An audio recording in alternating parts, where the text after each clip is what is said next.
السلام علیکم ورحمۃ اللہ وبرکاتہ۔ پیارے دوستو، ایک مسلم شخص کو غیر مسلموں نے سمندر میں جہاز سے نیچے پھینک دیا۔ اس کے بعد اس کے ساتھ کیا معجزہ ہوا، اس کو سن کر آپ بھی حیران اور پریشان ہو جائیں گے۔ اسی لیے آپ ویڈیو کو آخر تک ضرور دیکھیں گا۔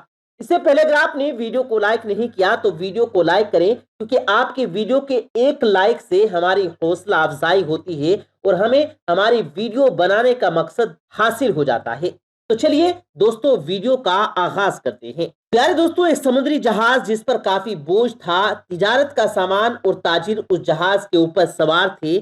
اب سفر کے دوران بیچ سمندر میں طوفان کی وجہ سے جہاز ہچکولے کھانے لگا اور بالکل ڈوبنے کے قریب ہو گیا۔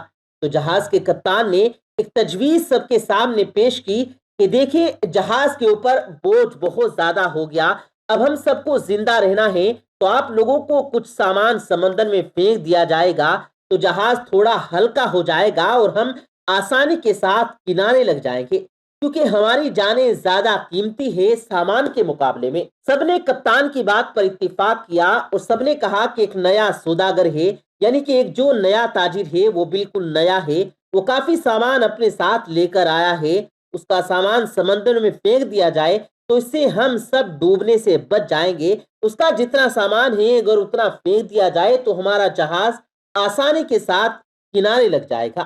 سب تاجروں نے اس بات پر اتفاق کیا، لیکن جس تاجر کا سامان پھینکا جانے والا تھا اس نے کہا کہ میرے اکیلے کے سامان کو ہی کیوں پھینکا جائے گا، سب سوار ہیں تو میرے اکیلے کے سامان ہی کیوں؟ سب تاجروں کا تھوڑا تھوڑا سامان سمندر میں پھینک دیا جائے، اس سے نقصان بھی ہم سب پر تقسیم ہو جائے گا اور ہم سب کی جانیں بھی بچ جائیں گی۔ لیکن سب تاجروں نے اس نئے سوداگر یعنی نئے تاجر کے خلاف بغاوت کر دی اور اس سے لڑائی جھگڑا شروع کر دیا، اور جھگڑا اتنا زیادہ بڑھ گیا کہ سب تاجروں نے مل کر اس نئے تاجر یعنی اس نئے سوداگر کو اس کے سامان کے ساتھ اٹھا کر سمندر میں پھینک دیا اور اپنا سفر آگے جاری رکھا۔ تاجر کو تو سمندر میں پھینک دیا گیا، وہ تاجر بہت دیر تک لہروں سے لڑتا رہا، آخر کار تھک ہار کر وہ بے ہوش ہو گیا۔ لیکن کچھ دیر کے بعد جب وہ ہوش میں آیا تو اسے معلوم چلا کہ سمندر کی لہروں نے اسے کسی ویران نامعلوم جزیرے پر لا کر کنارے کر دیا۔ وہاں آدم تھا نہ کوئی آدم زاد، نہ دور دور تک کوئی ٹھکانہ تھا، بس چھوٹا سا جنگل اور پانی ہی پانی۔ سوداگر بڑی مشکل سے اٹھا، سانس لی، یہاں تک کہ وہ چل بھی نہیں پا رہا تھا۔ وہ گھٹنے کے بل گر گیا اور کہا کہ یا اللہ، اس مشکل صورتحال میں میری جان کو بچا لے، میری مدد فرما۔ کئی دن وہاں پر تاجر کے گزر گئے اور اس دوران تاجر نے درخت کے پھل کھائے، خرگوش کا شکار کر کے اس سے اپنا گزارا کیا۔ اس کو کہیں میٹھی ندی کا پانی مل گیا، وہ وہاں سے پانی پیتا۔ رات سردی اور دن کی گرمی سے بچنے کے لیے سوداگر جنگل سے لکڑیاں کاٹ کر ایک چھوٹی سی جھونپڑی بنانے لگا تاکہ ٹھنڈی اور گرمی سے اپنے آپ کو بچایا جا سکے۔ ایک دن ہوا یوں، جسے کہتے ہیں نا کہ غریبی میں آٹا گیلا۔ اب ایک دن کو تاجر اپنے لیے کھانا بنا رہا تھا، آگ جلا کر، وہ آگ چولہے کی آگ تھی، آگ اس کی جھونپڑی میں لگ گئی اور جو بھی لکڑی کی بنی ہوئی تھی وہ جلنے لگی۔ اس نے بچانے کی بہت کوشش کی، لیکن تھوڑی ہی دیر میں پوری جھونپڑی جل کر خاک ہو گئی۔ اب سوداگر سہما سا زمین پر بیٹھ گیا اور آسمان کی طرف دیکھنے لگا، چیخنے لگا، کہنے لگا کہ یا اللہ، کیوں میرے ساتھ ہی کیوں؟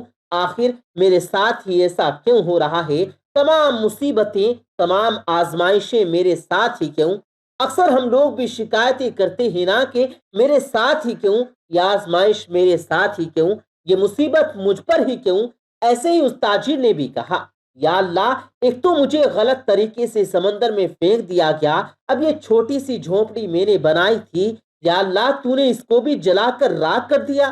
یا اللہ، اب کچھ بھی میرے پاس نہیں بچا، میں اس جگہ پر اجنبی ہوں، تنہا ہوں، یا اللہ یہ آفتیں مجھ پر ہی کیوں آ رہی ہیں؟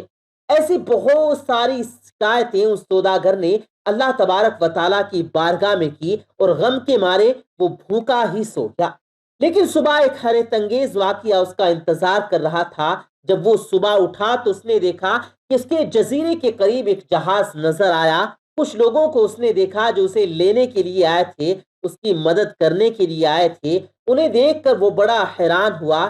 لیکن اس سے زیادہ خوش تھا کیونکہ اس کے لیے تو زندگی آ گئی تھی، اس کی جان جیسے بچ گئی تھی۔ وہ جلدی سے اس جہاز پر سوار ہوا۔ خوشی کے مارے اس سوداگر کو یقین نہیں آ رہا تھا کہ وہ چل رہا تھا اور جہاز والے اسے بچانے کے لیے آئے ہوئے تھے۔ اس انجان جگہ پر تو کوئی یقین نہیں کر پا رہا تھا کہ آخر میرے پاس یہ لوگ کیسے آ گئے، ان کو میرے یہاں ہونے کا پتہ کیسے چلا، انہیں کس نے یہ باتیں بتا دی۔ سوداگر نے ان جہاز والوں سے پوچھا، بھائیو ایک بات مجھے بتائیے، تمہیں میرے بارے میں کیسے پتا چلا، تم نے مجھے کیسے ڈھونڈا، آخر میرا ٹھکانہ تمہیں کیسے مل گیا؟ یہ تو بالکل انجان اور اجنبی جگہ ہے۔ اس سوداگر کے ان تمام سوالوں کو سن کر جہاز والوں نے جواب دیا، ہم نے یہاں پر دھواں اٹھتا ہوا دیکھا ہے تو ہمیں ایسا لگا کہ کوئی شخص ہمیں اپنی مدد کے لیے پکار رہا ہے، کیونکہ سمندر میں جب کوئی مصیبت میں پھنستا ہے نا تو اسی طرح سے اشارے دیتا ہے، اور ہمیں ایسا لگا کہ کسی نے یہاں پر آگ جلائی اور دھوئیں کے ذریعے وہ ہمیں مدد کے لیے پکار رہا ہے۔ ہم تم کو دیکھنے کے لیے یہاں پر آئے، تمہاری مدد کے لیے ہم یہاں آ گئے۔ یہ سن کر تاجر بڑا خوش ہوا، اللہ کا شکر ادا کرنے لگا اور اس نے اپنی تمام کہانی سنا دی۔ بلکہ ان لوگوں نے پوچھا تمہارے ساتھ کیا ہوا؟ اس نے بتایا کہ کس طرح ناجائز طریقے سے سوداگروں نے اسے اٹھا کر جہاز سے باہر پھینک دیا، سمندر میں اس کا سامان بھی پھینک دیا گیا۔ وہ لوگ جو کہ جان بچانے کے لیے آئے تھے، انہوں نے کہا، اچھا تم اس جہاز کے بارے میں ہمیں بتا رہے ہو، تمہیں آپ کو بتا دیں کہ وہ جہاز اپنی منزل تک نہیں پہنچا، بلکہ سمندر کے لٹیروں نے اس جہاز پر حملہ کر دیا، تمام سامان لوٹ لیا، تمام تاجروں کو قتل کر دیا، صرف تم اکیلے بچ گئے۔ پتا نہیں تم کیسے بچ گئے، اللہ نے تمہیں بچا لیا۔ سوداگر یہ سنتے ہی زار و قطار رونے لگا، سجدے کی حالت میں گر گیا اور کہنے لگا، یا اللہ تیرے کام اور تیرے فیصلے سب سے بہتر ہوتے ہیں، تو جو بھی کرتا ہے اپنے بندوں کے لیے بہتر ہی کرتا ہے، بس ہم ہی بے صبرے ہو جاتے ہیں اور ہمارے اندر صبر نہیں ہوتا، ورنہ بعد میں پتہ چل ہی جاتا ہے۔ اللہ تیرا جو فیصلہ تھا وہ بالکل صحیح تھا۔ پیارے بھائیوں اور بہنوں اور دوستوں، اگر آپ کے حالات بگڑ جائیں تو آپ ڈرے نہیں، آپ خوف زدہ نہ ہوں، بس اتنا یقین رکھیں کہ خدا کی ہر چیز میں حکمت ہوتی ہے۔ جب بھی آپ کا کوئی کام رک جائے، آپ کی کشتی بھور میں پھنس جائے، آپ کی جھونپڑی جل جائے، تو یہ جان لیں کہ خدا آپ کا اس سے بہترین انتظام کر رہا ہے۔ دوستوں، ہم امید کرتے ہیں کہ آج کی اس کہانی کو سن کر آپ کا ایمان مزید تازہ ہو گیا ہوگا اور بہت کچھ آپ کو سیکھنے کو ملا ہوگا۔ تو دوستوں، آج کی اس ویڈیو کو اگر آپ کو پسند آئی ہے، آپ نے آج کی اس ویڈیو کو واقعی سے کچھ سیکھنے کو ملا ہے، تو اسے ضرور اپنے تک نہ رکھیں، بلکہ اپنے دوست و احباب تک بھی اس ویڈیو کو ضرور شیئر کریں، تاکہ ہم اس ویڈیو کے ذریعے جو پیغام آپ کو دینا چاہتے ہیں وہ پیغام آپ کے ذریعے آپ کے دوستوں تک بھی آسانی سے پہنچ جائے۔ اس ویڈیو کو لائک کرتے ہوئے چینل کو بھی ضرور سبسکرائب کریں، تاکہ اسی طرح کی مزید ویڈیوز آپ تک پہنچاتے رہیں۔